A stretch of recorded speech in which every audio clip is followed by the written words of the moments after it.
and I am a student of history, Islamic history especially, was on the Prophet, or Prophet peace be upon him, the state of Medina, which he created. Now, why do I say the state of Medina? Because the state of Medina laid the foundation of one of the greatest civilizations in the history of mankind. The principles that found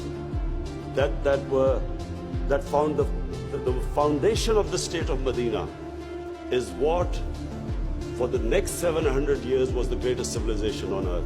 And what were those principles?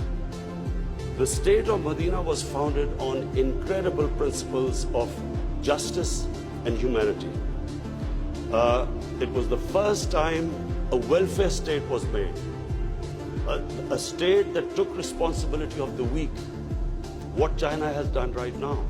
That was the state of Medina, where first time a state took responsible for its poor, its weak, its orphans, its widows.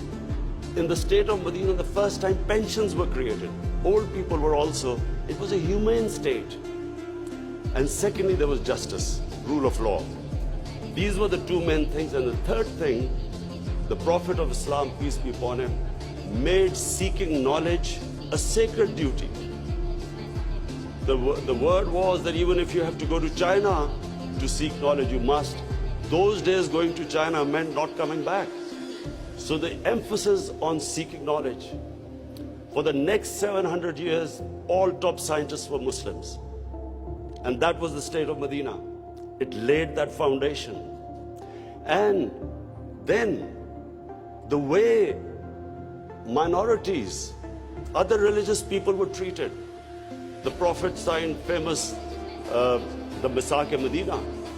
There's still a letter in St. Catherine's Church which was signed with the Christians that your places of worship will be, till the end of time, they will be protected by Muslims. Secondly, that no forcible conversions would be in Islam. Thirdly, the Prophet's last sermon, it is a charter of human rights. It's about how human beings are equal. So it was a humane state created, rule of law, emphasis on education, that led to the growth of Muslim civilization. So this is, in Pakistan, we want the same basis of our state. The rise of what I believe, the way our country will rise, it will go back to those principles.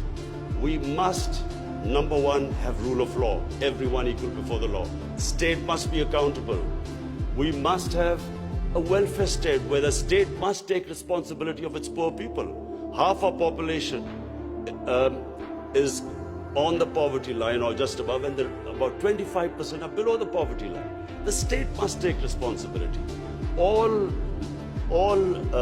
policies of the state must be, like in China, how do we lift the people from the bottom?